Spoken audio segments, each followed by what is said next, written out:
اعوذ باللہ من الشیطان الرجیم بسم اللہ الرحمن الرحیم۔ السلام علیکم۔ Forward public school e learning class میں خوش آمدید۔ میرا نام فریدہ فخر ہے اور میں آپ کی اسلامیات کی ٹیچر ہوں۔ بچوں، آج ہم جماعت دہم کی اسلامیات کی کتاب میں سے سورۃ الاحزاب کا رکوع نمبر 9 پڑھیں گے، پڑھائی کریں گے، ساتھ ساتھ وضاحت بھی کریں گے۔ تو بچوں، اپنی پڑھائی شروع کرتے ہیں۔ بچوں، پیج نمبر ہے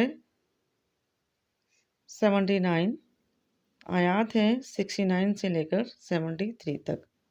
اعوذ باللہ من الشیطان الرجیم بسم اللہ الرحمن الرحیم۔ یا ایھا الذین آمنوا لا تکونوا، یا ایھا الذین آمنوا، اے ایمان والو، اے مومنو، لا تکونوا، نہ بنو، کالذین، جنہوں نے آذوا موسیٰ، رنج پہنچایا موسیٰ کو، فبرأہ اللہ، بے عیب ثابت کیا اللہ نے، مما قالوا، جو انہوں نے کہی، وکان عند اللہ، اور تھے عند اللہ، وہ اللہ کے نزدیک، وجیہن، باعزت۔ یعنی اے ایمان والو، ان کی طرح نہ ہو جنہوں نے حضرت موسیٰ علیہ السلام کو بہت ستایا، پس اللہ نے بری کر دیا اس سے جو انہوں نے کہا تھا، اور آپ علیہ السلام اللہ کے نزدیک بڑی شان والے تھے۔ یا ایھا الذین آمنوا اتقوا اللہ، مومنو، اللہ سے ڈرا کرو، وقولوا قولا سدیدا، اور بات سیدھی کہا کرو، یصلح لکم اعمالکم، وہ تمہارے اعمال درست کر دے گا، ویغفر لکم ذنوبکم، اور تمہارے گناہ بخش دے گا۔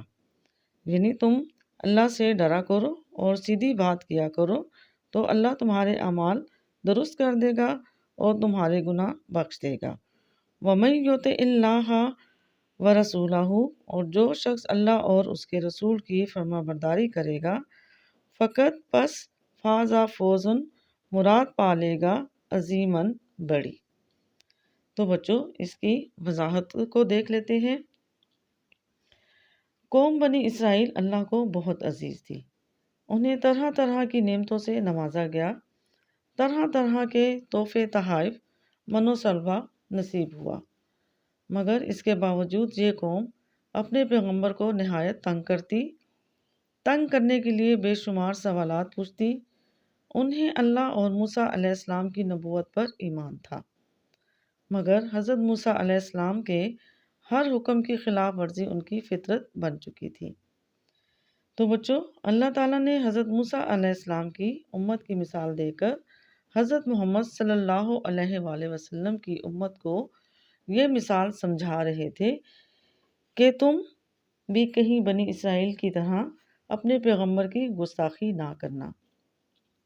جس طرح وہ ہر بات پر آپ علیہ السلام کو تکلیف دیتے، تم ایسا کام نہ کر بیٹھنا، یہ پیغمبر تو بڑی شان والا ہے، اگر تم نے گستاخی کی تو تمہارے اعمال ضائع ہو جائیں گے۔ تو بچوں، یہاں پر ہم ایک واقعہ بیان کرتے ہیں۔ بخاری نے حضرت عبداللہ کی روایت سے لکھا ہے کہ رسول اللہ نے کچھ مال لوگوں میں تقسیم کیا۔ اس مجلس سے کچھ لوگ باہر نکلے تو ایک شخص نے کہا، محمد نے اس تقسیم میں خدا اور آخرت پر کچھ لحاظ نہ رکھا۔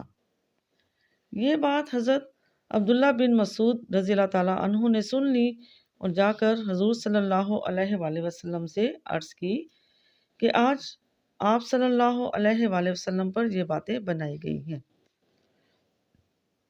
آپ صلی اللہ علیہ وآلہ وسلم نے جواب میں فرمایا، اللہ کی رحمت ہو حضرت موسیٰ علیہ السلام پر، انہیں اس سے زیادہ اذیتیں دی گئیں، مگر انہوں نے صبر کیا۔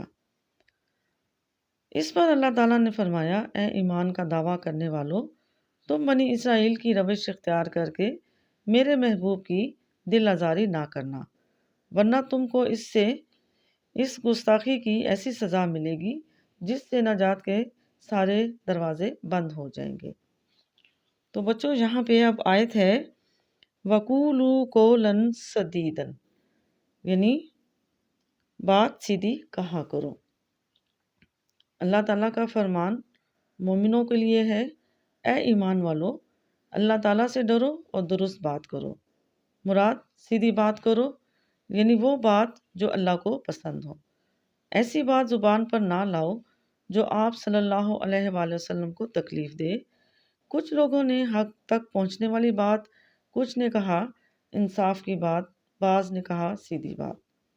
یہاں پر تمام لوگوں کا مفہوم ایک ہی ہے، یعنی سچی بات جو بالکل جھوٹی نہ ہو، کیونکہ جھوٹ فنا ہو جاتا ہے اور حق باقی رہتا ہے۔ یہ ایک فطری امر ہے اور اللہ تعالیٰ کو بھی پسند ہے کہ انسان درست بات کرے جس میں کوئی شک، کوئی الجھاؤ نہ ہو۔ ایسی باتیں بھلی لگتی ہیں اور یہ اللہ سے ڈرنے والوں کی صفت ہے۔ حضور صلی اللہ علیہ وآلہ وسلم نے فرمایا، سب سے افضل جہاد یہ ہے کہ جابر حکمران کے سامنے حق بات کی جائے۔ دوغلوں کی طرح باتیں کرنا منافقت کی نشانی ہے۔ ایسی باتیں انسان کو ایمان سے دور لے جاتی ہیں۔ تو کولو کولن سدیدن پر غور کیا جائے تو ساری زندگی میں رہنمائی کے ایک چراغ کی حیثیت رکھتا ہے۔ تو بچوں، گفتگو یعنی بات کرنے کا ایک سنہری اصول ہے جس سے انسان کے اپنے کردار، دوسروں کے جذبات پر گہرے اثرات مرتب ہوتے ہیں۔ ہمیں چاہیے کہ ہم حق بات کریں، سچ بولیں، منافقت سے اپنے آپ کو بچائیں تاکہ دنیا و آخرت سنور جائے۔ تو بچوں، یہاں پہ دیکھتے ہیں کہ انسانی اعمال میں بات بڑی اہمیت رکھتی ہے۔ بات ہی ذکر ہے، بات ہی غیبت ہے، بات ہی تعریف ہے، بات ہی گالی ہے۔ بات سے ہی کسی کا دل توڑا جا سکتا ہے اور بات ہی سے دکھی دلوں کو تسکین پہنچائی جا سکتی ہے۔ تو بچوں آگے آیت دیکھ لیتے ہیں۔ اِنَّا أَرَدْنَا الْأَمَانَةَ، بے شک ہم نے پیش کیا امانت، عَلَى السَّمَاوَاتِ وَالْأَرْضِ وَالْجِبَالِ، آسمانوں اور زمین اور پہاڑوں پر پیش کیا۔ فَأَبَيْنَا، تو انہوں نے انکار کر دیا، أَن يَحْمِلْنَهَا، اٹھانے سے، وَأَشْفَقْنَا، اور ڈر گئے، مِنْهَا، اس کو، وَحَمَلَهَا الْإِنسَانُ، اٹھا لیا انسان نے، إِنَّهُ كَانَ ظَلُومًا جَهُولًا، بے شک وہ ظالم اور جاہل تھا۔ جَهُولًا لِيُعَذِّبَ اللَّهُ الْمُنَافِقِينَ وَالْمُنَافِقَاتِ، تاکہ اللہ منافق مردوں اور منافق عورتوں، والمشرکین والمشرکات، مشرک مردوں اور مشرک عورتوں کو عذاب دے۔ وَيَتُوبَ اللَّهُ، اور اللہ مومن مردوں، علی المؤمنین، مومن مردوں، والمؤمنات، اور مومن عورتوں پر مہربانی کرے گا۔ وَكَانَ اللَّهُ غَفُورًا رَحِيمًا، اور اللہ تو بخشنے والا مہربان ہے۔ تو بچوں اس کی وضاحت کو دیکھ لیتے ہیں کہ یہ امانت کتنی اہم اور گراں بار ہے۔ تو بچوں کون سی امانت؟ یعنی احکامات خداوندی کی ذمہ داری۔ اس کا تصور دلانے کے لیے اللہ تعالیٰ نے بتایا ہے کہ آسمان و زمین اور اپنی ساری عظمت کے باوجود، اور پہاڑ اپنی جسامت کے باوجود اس کے اٹھانے کی طاقت اور ہمت نہ رکھتے تھے، مگر انسان کمزور، جاہل اور ظالم نے اپنی ذرا سی جان پر یہ بھاری بوجھ اٹھا لیا، یعنی احکامات خداوندی کی ذمہ داری کو اٹھا لیا۔ اللہ کا اپنی مخلوقات کے ساتھ جو تعلق ہے اسے ہم نہیں جان سکتے اور نہ سمجھ سکتے ہیں۔ زمین، آسمان، پہاڑ جس طرح ہمارے لیے بے جان ہیں لیکن وہ شعور رکھتے ہیں۔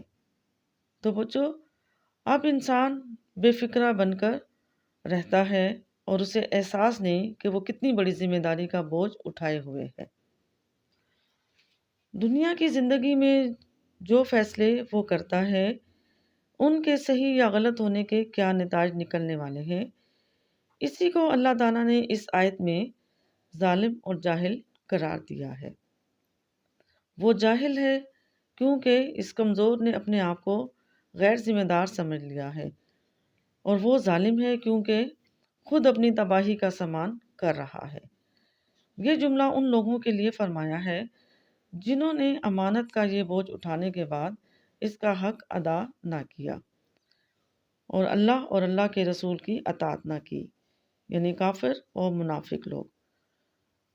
تو بچوں، یہاں پہ ہمارا رکوع نمبر 9 ختم ہوتا ہے۔ امید ہے کہ آپ ضرور مستفید ہوں گے۔ اللہ تعالیٰ آپ سب کو اپنے حفظ و امان میں رکھے۔ خدا حافظ۔